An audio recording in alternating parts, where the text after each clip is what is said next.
आशावादी होकर के आप लोग भजन कीजिए। आप अपने आराध्य देव को अंदर में नहीं देख पा रहे हैं, परंतु आपके आराध्य देव जो आपके अंदर में हैं वे तो आपको देख रहे हैं। हम नहीं उनको देख पा रहे हैं। वे तो हमें देख रहे हैं। जब वे हमको देख ही रहे हैं फिर हमें चिंता की क्या बात है। हम उनकी आवाज को अंदर में नहीं सुन पा रहे हैं, लेकिन हम जो उनको पुकारते हैं वे तो सुन रहे हैं। जब वे सुन ही रहे हैं फिर हमें चिंता की क्या बात है, फिर निराश होने की क्या बात है। एक मौलाना 40 साल से मस्जिद के अंदर नमाज अदा कर रहा था। आकाशवाणी हुई, अरे मुल्ला हम तुम्हारी नमाज को स्वीकार नहीं करते हैं। मुल्ला खुशी के मारे नाचने लगा और मौलाना ने भी सुना था। उन्होंने कहा, देखो कैसा पागल है, 40 साल से नमाज अदा करते करते धरती घिस गई, फिर भी इनकी नमाज को खुदा स्वीकार नहीं करते। इसे तो शर्म के मारे मर जाना चाहिए था और नाच रहा है। तब वह मौलाना कहता है, अरे आज का दिन मेरे लिए बड़ा आनंद का है, खुशी का है। 40 साल से नमाज अदा करते करते धरती घिस गई, पर अब तक मुझे विश्वास नहीं हो रहा था कि हमारी नमाज खुदा तक पहुंच रही है। आज की आकाशवाणी सुनकर पता चल गया कि हमारी नमाज खुदा तक पहुंच रही है। बात रही स्वीकार कराने की, वे स्वीकार नहीं कर रहे, लेकिन नमाज पहुंच तो रही है। जब नमाज हमारी पहुंच रही है, आज हो कल हो 100 साल के बाद हो 100 जन्म के बाद हो, स्वीकार उनको एक न एक दिन करना ही पड़ेगा। बार बार के कूकते कब हुक लगे पुकार, कभी न कभी हमारी पुकार कामयाब हो ही जाएगी। आवाज पहुंच रही है, चिंता की क्या बात है। हम नाम सुमिरन करें, मंत्र जाप, मम दृढ़ विश्वास, यही दृढ़ विश्वास है। हम उनको बुला रहे हैं, हम पुकार रहे हैं, वे सुन रहे हैं, लेकिन सुनकर आज नहीं रहे हैं। इसके पीछे कारण है। पहला कारण तो यह है, हम जिनको पुकार रहे हैं वे हमारे गुलाम नहीं हैं। बुलाए और आ गए, वो साधारण आदमी नहीं कि कहे और आ गए। हैदराबाद में एक भगत ने मेरे से कहा, महाराज जी ध्यान लगाते हैं दर्शन नहीं होता है, अब हम क्या करें। मैंने कहा, दर्शन करना चाहते हो? हाँ, 1 घंटा में दर्शन करा दूंगा, हो तैयार? हाँ महाराज बिल्कुल तैयार बैठे हैं। अच्छा तैयार बैठे हो, ठीक है, 1 घंटा से कम में ही दर्शन करा दूंगा। तब कहता है, कराइए दर्शन। मैंने कहा, आज नहीं कराऊंगा, कल कराऊंगा। ठीक है महाराज, कल ही करा देना। मैंने कहा, आज मेरा तू काम कर दे, कल मैं तुम्हारा काम कर देता हूं। आपका क्या काम है? अरे अभी दिल्ली में प्रधानमंत्री के पद पर नरेंद्र मोदी जी हैं, मेरा कुछ काम है, उनसे एक पत्र लिख करके देता हूं, उनको फटाफट दे करके आ जाओ। फ्लाइट से जाओ, आ जाओ फटाफट। तब कहता, अरे महाराज जी भारत के प्रधानमंत्री से 1 दिन में कैसे मिलकर आ जाएंगे? मैंने कहा, एक देश के प्रधानमंत्री से तू 1 दिन में भी मिलकर नहीं आ सकता। जो सारे विश्व ब्रह्मांड के मालिक हैं उनको तू 1 मिनट में कैसे देख लेना चाहता है? विश्व ब्रह्मांड के मालिक हैं, वे हमारे गुलाम नहीं कि हम पुकारें और सामने खड़े हो जाएं। हमें उनका गुलाम बनना पड़ेगा, हमें उनका गुलाम बनना पड़ेगा। गुलाम शब्द बड़ा ही महत्व का होता है। एक तो सेवक होता है, एक नौकर होता है, एक दास होता है और एक गुलाम होता है। जो पैसे लेकर के सेवा करे, जो वेतन भोगी हो, उसको हम नौकर कहते हैं।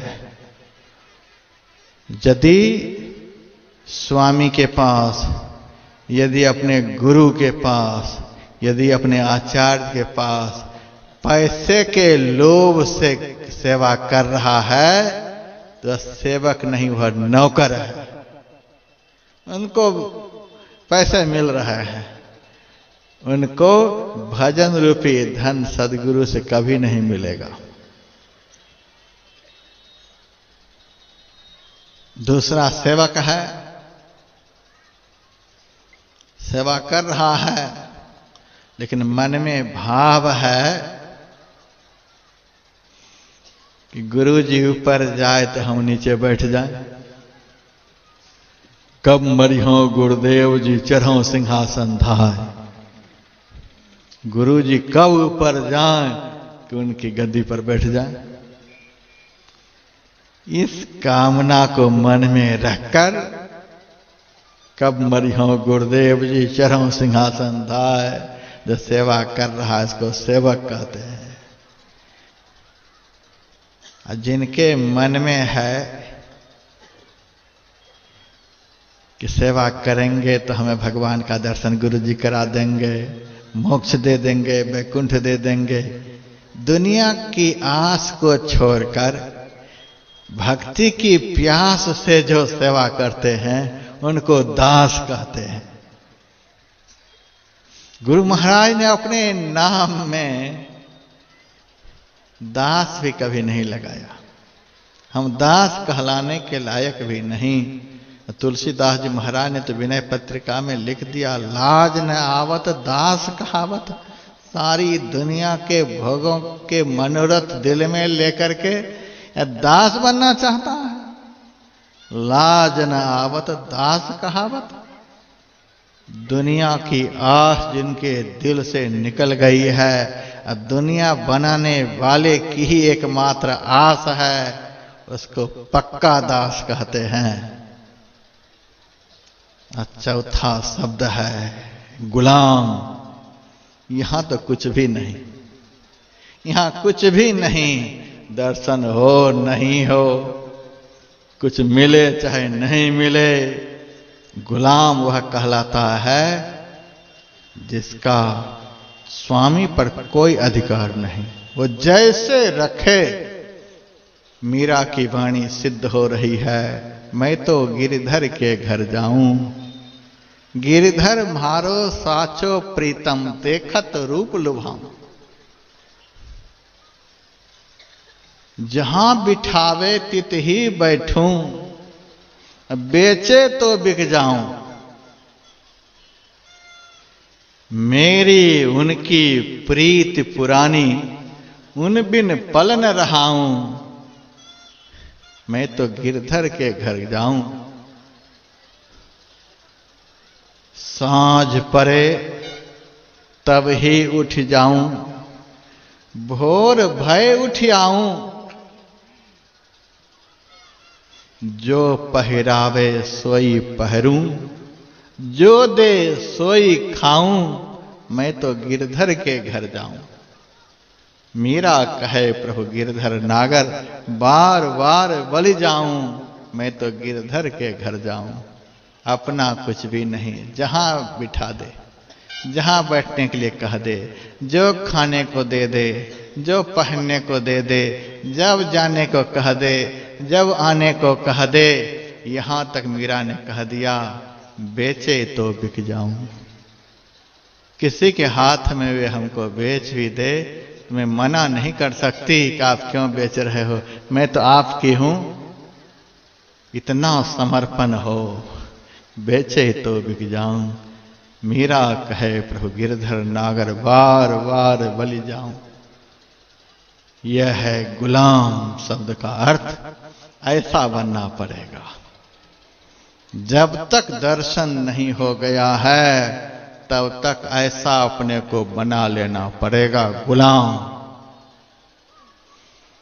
और हम लोगों को तो पाठ करने के लिए गुरु महाराज ने सिखला दिया, लेकिन मेरा मुंह तो चलता रहता है, लेकिन उस दिशा में हमारा काम नहीं चलता है। मुंह चल रहा, पाखंड अहंकार तजी, निष्कपट हो और दीन हो, सबको समर्पण कर गुरु की सेवा करनी चाहिए। यह गुलाम बनने के लिए सिखलाया। यही है गुलाम बनना। निष्कपट हो और दीन हो, सबको समर्पण कर गुरु की सेवा कर। जो आदेश गुरु महाराज जब परम संत बाबा देवी साहब के पास जाते थे, अपने सदगुरु के पास जाते थे, तो वे जाते ही पूछते थे, यहां आए हो कितने दिनों तक रहोगे? आज का गुरु यदि चेले से जाते ही पूछे कि कितने दिनों तक रहोगे, तो चेला तो उसी समय चल देगा। लेकिन कितना समर्पण है। देखिए गुरु महाराज की गुलामी। कह देते थे इतने दिनों तक। अच्छा यहां रहोगे तो खाओगे क्या? खाने पीने का क्या प्रबंध है? बता देते थे। और फिर जाने की तिथि जब बच्ची ही रहती थी, तो बाबा साहब गुरु महाराज पर इतने बिगड़ते थे, निर्धारित तिथि से पहले ही गुरु महाराज को जाना पड़ता था। एक बार गुरु महाराज के मन में आया कि बारंबार गुरु के सामने हमें झूठ बोलना पड़ जाता है। मैं कहता हूं इतने समय तक रहूंगा और पहले ही हमें जाना पड़ता है, झूठ हो रहा है। अब मैं बताऊंगा ही नहीं, जब मन करेगा तब चला जाऊंगा। गुरु महाराज से जब एक बार बाबा साहब ने कहा कि कब जाओगे, तो गुरु महाराज चुप हो गए, रहने लगे। और एक दिन झोला में अपना सारा सामान रखकर और बाबा साहब के सामने हाथ जोड़कर कहते हैं, गुरुदेव अब मैं जा रहा हूं।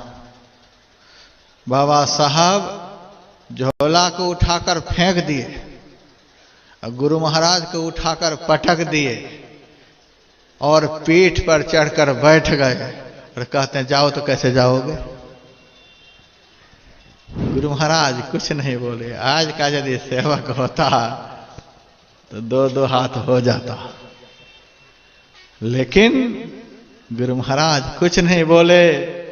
जब बाबा साहब पीठ पर से उतर गए तब हाथ जोड़कर कहते हैं, जो आदेश आप जब कहेंगे तब जाऊंगा।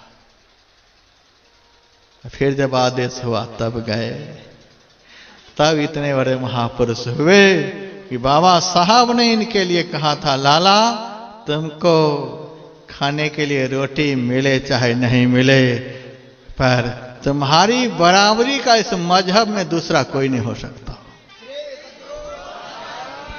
कितनी भी उपाधि पर उपाधि जोड़ ले, कितनी भी उपाधि पर उपाधि जोड़ ले, लेकिन तुम्हारी बराबरी का इस मजहब में दूसरा कोई नहीं हो सकता है। डंके की चोट पर बाबा साहब गुरु महाराज का आशीर्वाद देकर गए हैं।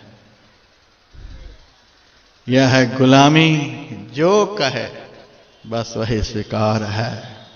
मैं तो गिरधर के घर जाऊं। परमात्मा हमारे गुलाम नहीं है, हमको गुलाम बनना पड़ेगा।